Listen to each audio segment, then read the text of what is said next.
ಸರ್ಕಾರಿ ಅಧಿಕಾರಿಗಳು ಸರ್ಕಾರಿ ಕೆಲಸ ದೇವರ ಕೆಲಸ ಅಂತ ನೋಡ್ತಾ ಇಲ್ಲ, ಬೇಕಾಬಿಟ್ಟಿಯಾಗಿ ಆಫೀಸ್ಗಳಿಗೆ ಬರ್ತಾ ಇದ್ದಾರೆ. ಇವರು ಆನ್ ಟೈಮ್ ಲಾಗಿನ್ ಆಗದ ಪರಿಣಾಮ ಫೈಲ್ಗಳ ಹಾಗೆ ಪೆಂಡಿಂಗ್ ಉಳಿದಿದೆ ಅಂತ ಹೇಳಿ ನಿಮ್ಮ ಪಬ್ಲಿಕ್ ಟಿವಿಯಲ್ಲಿ ವಿಸ್ತೃತವಾಗಿ ವರದಿ ಪ್ರಸಾರ ಆಗಿತ್ತು. ದೊರೆಗಳನ್ನ ಸರಿಪಡಿಸೋರು ಯಾರು ಅನ್ನೋ ಪ್ರಶ್ನೆಯನ್ನ ಕೇಳಿಕೊಂಡು ನಾವು ಸುದ್ದಿಯನ್ನ ಮಾಡಿದ್ವಿ. ಕೆಲಸಕ್ಕೆ ಸರಿಯಾಗಿ ಸಮಯಕ್ಕೆ ಅಧಿಕಾರಿಗಳು ಬರ್ತಾ ಇಲ್ಲ, 10 ಗಂಟೆ ಅಲ್ಲ 11 ಗಂಟೆ ಆದರೂ ಕೂಡ ಅಧಿಕಾರಿಗಳು ಸುಳಿವೆ ಕಚೇರಿಗಳಲ್ಲಿ ಇರಲ್ಲ ಅನ್ನೋದನ್ನ ಕೂಡ ನಾವು ಸಾಕ್ಷಿ ಸಮೇತ ತೋರಿಸಿದ್ವಿ, ವಿಡಿಯೋಗಳನ್ನು ತೋರಿಸಿದ್ವಿ, ಅಲ್ಲಿರೋ ಅಧಿಕಾರಿಗಳನ್ನು ಮಾತಾಡಿಸಿದ್ವಿ. ಬರ್ತಿರೋರೆಲ್ಲ ಡಿಸೈನ್ ಕಾರಣಗಳನ್ನ ಕೊಟ್ಟರು. ಅದನ್ನು ನೋಡಿ ಜನ ನಗಾಡ್ತಾ ಇದ್ರು. ಇದಕ್ಕಿಂತ ಇನ್ನೇನು ಸುಳ್ಳು ಗೊತ್ತಾಗತ್ತೆ, ಮುಖದ ಮೇಲೆ ಸುಳ್ಳು ಹೇಳ್ತಾ ಇದಾರಲ್ಲ ಇವರು ಅಂತ. ಈಗ ನಮ್ಮ ವರದಿಯ ಬಿಗ್ ಇಂಪ್ಯಾಕ್ಟ್ ಆಗಿದೆ. ಹೇಗೆ ಅಂದರೆ, ಇನ್ಮೇಲೆ ದೊರೆಗಳು ಆನ್ ಟೈಮ್ ಬರಲೇಬೇಕು ಅನ್ನೋ ನಿಟ್ಟಿನಲ್ಲಿ ಅವರನ್ನು ಟ್ರ್ಯಾಕ್ ಮಾಡೋ ಕೆಲಸ ಆಗತ್ತೆ. ಸರ್ಕಾರಿ ಅಧಿಕಾರಿಗಳನ್ನು ಹಳ್ಳಿಗೆ ತರೋ ಕೆಲಸ ಹೇಗಾಗ್ತಿದೆ, ಮತ್ತು ಇದು ಅನಿವಾರ್ಯ ತೀರಾ. ಸರ್ಕಾರ ಏನೇ ಯೋಜನೆಗಳನ್ನು ಹಾಕೊಂಡ್ರು ಇಂಪ್ಲಿಮೆಂಟ್ ಮಾಡಬೇಕಾದವ್ರು ಯಾರು? ಅಧಿಕಾರಿಗಳು. ಅಡ್ಮಿನಿಸ್ಟ್ರೇಷನ್ನೇ ನೆಟ್ಟಿಗೆ ಮಾಡಲ್ಲ ಅಂದರೆ ಇನ್ನೇನು ಕೆಲಸ, ಇನ್ನೇನು ಕತೆ ಎಕ್ಸ್ಪೆಕ್ಟ್ ಮಾಡೋದು ನಾವು? ಹೊಸತನ, ಸ್ಪೀಡು ಏನು ಎಕ್ಸ್ಪೆಕ್ಟ್ ಮಾಡ್ಬೋದು ಅನ್ನೋ ಪ್ರಶ್ನೆ ಇತ್ತು. ನಮ್ಮ ವರದಿಯ ಇಂಪ್ಯಾಕ್ಟ್ ಆಗಿದೆ. ಸೊ ಇಂಪ್ಯಾಕ್ಟ್ನಲ್ಲಿ ಏನಂದರೆ, ಹಿಂದೆಲ್ಲ ಇತ್ತಲ್ವಾ ಬಯೋಮೆಟ್ರಿಕ್ ವ್ಯವಸ್ಥೆ ಇದ್ರೂ ಕೂಡ ಕಳ್ಳಾಟ ಆಡ್ತಾಯಿದ್ರು ಕೆಲವರು. ಜಸ್ಟ್ ಒಂದು ಲಾಗಿನ್ ಆಗಿ ವಾಪಸ್ ಹೋಗೋರು.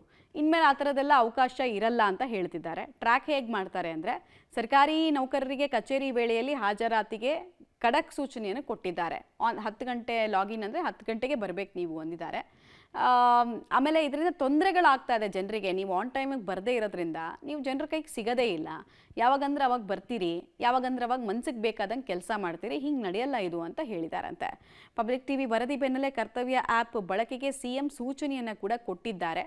ಅದನ್ನು ಎಲ್ಲರ ಹತ್ರ ಕೂಡ ಇನ್ಸ್ಟಾಲ್ ಮಾಡಿಸಿದ್ದಾರೆ ಅನ್ನೋ ತಿಳಿದು ಬರ್ತಾ ಇದೆ. ಕರ್ತವ್ಯ ಆ್ಯಪ್ ಹೆಂಗೆ ಕೆಲಸ ಮಾಡುತ್ತೆ ಅಂದರೆ, ಒಬ್ಬ ಸರ್ಕಾರಿ ನೌಕರ ಜಸ್ಟ್ ಲಾಗಿನ್ ಆಗೋದು ಮಾತ್ರ ಅಲ್ಲ, ಅವನು ಆಫೀಸಲ್ಲೇ ಇದಾನಾ ಇಲ್ವಾ ಅನ್ನೋದನ್ನು ಕೂಡ ಖಾತ್ರಿಪಡಿಸುತ್ತೆ ಕರ್ತವ್ಯ ಆ್ಯಪ್. AI ಬೇಸ್ಡ್ ಆ್ಯಪ್ ಇದು. ಉದ್ಯೋಗಿಗಳ ಭೌತಿಕ ಉಪಸ್ಥಿತಿ ಮತ್ತು ಕಚೇರಿಯ ಭೌಗೋಳಿಕ ಸ್ಥಳ ಪತ್ತೆ ಹಚ್ಚುವ ಕರ್ತವ್ಯ ಆ್ಯಪನ್ನು ಉಪಯೋಗಿಸ್ಕೊಳ್ಳೋದಕ್ಕೆ ಹೇಳಲಾಗಿದೆ. ಇದು ಮೇಡ್ ಇನ್ ಕರ್ನಾಟಕದ ಸರ್ಕಾರಿ ಆ್ಯಪ್ ಆಗ್ತಾ ಇದೆ. ಎಲ್ಲೇ ಏನೇ ಮೇಡ್ ಇನ್ ಆದರೂ ಕೂಡ ಜನ ಕೇಳ್ತಾ ಇರೋದು ಇಷ್ಟೇ: ರಾಜ್ಯ ಸರ್ಕಾರಿ ನೌಕರರು ಹಾಜರಾತಿ ಕಳ್ಳಾಟ ಆಗ್ತಾ ಇರೋ ರೀತಿಯಲ್ಲಿ ಇದು ಕಡಿವಾಣ ಹಾಕಲಿ ಅಂತ. ಒಂದೇ ವಾರದಲ್ಲಿ 25% ಸರ್ಕಾರಿ ನೌಕರರು ಈ ಆ್ಯಪನ್ನು ಇನ್ಸ್ಟಾಲ್ ಮಾಡಿದ್ದಾರೆ ಮತ್ತು ಹೆಚ್ಚು ಪ್ರಮಾಣದಲ್ಲಿ ಬಳಕೆ ಮಾಡ್ಕೊಳ್ತಾ ಇದ್ದಾರೆ. ಪ್ರಸ್ತುತ 42 ಇಲಾಖೆಗಳ 4,78,522 ನೌಕರರು ಈ ಆ್ಯಪನ್ನು ಬಳಕೆ ಮಾಡಬೇಕಾಗಿದೆ ಅನ್ನೋದು ಗೊತ್ತಾಗ್ತಾ ಇದೆ. ಈ ಕುರಿತಂತೆ ರಾಜ್ಯ ಸರ್ಕಾರದ ಮುಖ್ಯ ಕಾರ್ಯದರ್ಶಿ ಶಾಲಿನಿ ರಜನೀಶ್ ಅವರು ಕೂಡ ಹೇಳಿದ್ದಾರೆ, ಎಲ್ರಿಗೂ ಕೂಡ ಈ ಆ್ಯಪನ್ನು ಅಳವಡಿಸ್ಕೊಳ್ಳೇಬೇಕು ಅಂತ ಹೇಳಿ. ಇನ್ನಾದರೂ ಕರ್ತವ್ಯ ಪ್ರಜ್ಞೆಯನ್ನು ಮೆರಿತಾರ ಅಧಿಕಾರಿಗಳು, ಅದನ್ನು ನಾವು ವೇಟ್ ಮಾಡಬೇಕಾಗುತ್ತೆ. ಶಿಕ್ಷಣ ಇಲಾಖೆ, ಆರೋಗ್ಯ ಮತ್ತು ಕುಟುಂಬ ಕಲ್ಯಾಣ ಇಲಾಖೆಯಲ್ಲೂ ಕೂಡ ಆ್ಯಪನ್ನು ಬಳಸ್ತಾ ಇದ್ದಾರೆ. ಡೀಟೇಲ್ಸ್ ಕೊಡ್ತಾರೆ ಮಾದೇಶ್. ಈ ಮೂಲಕ ಹಾಜರಾತಿ ಕಳ್ಳಾಟ ಆಡ್ತಾ ಇದ್ದವರಿಗೆ ಈಗ ಮೂಗುದರ ಬಿದ್ದಂಗೆ ಆಗ್ತಾ ಇದೆಯಾ, ಅಥವಾ ಇಲ್ಲೂ ಮತ್ತಿನ್ನೇನಾದರೂ ದಾರಿಗಳನ್ನು ಕಂಡುಕೊಳ್ಳೋ ಸಾಧ್ಯತೆ ಇದೆಯಾ? ಏನಾದರೂ ಲೂಪ್ ಹೋಲ್ಸ್ ಇದೆ ಅಂತ ಅನ್ಸುತ್ತಾ ನಿಮಗೆ ಈ ಆ್ಯಪಿಗೆ ಸಂಬಂಧಪಟ್ಟಂತೆ?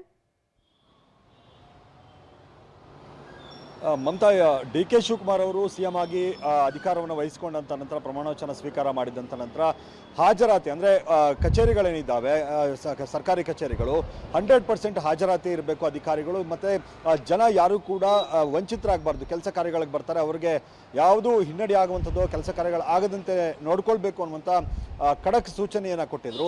ಅದಾದಂಥ ನಂತರವೂ ಕೂಡ ಕಳ್ಳಾಟ ಮುಂದುವರೆದಿತ್ತು ಸರ್ಕಾರಿ ನೌಕರರದು. ಇದಕ್ಕೆ ಸಂಬಂಧಪಟ್ಟಂತೆ ಪಬ್ಲಿಕ್ ಟಿವಿ ವಿಸ್ತೃತವಾಗಿ ವರದಿಯನ್ನು ಪ್ರಸಾರ ಮಾಡ್ತು, ರಿಯಾಲಿಟಿ ಚೆಕ್ಕನ್ನು ಮಾಡ್ತು.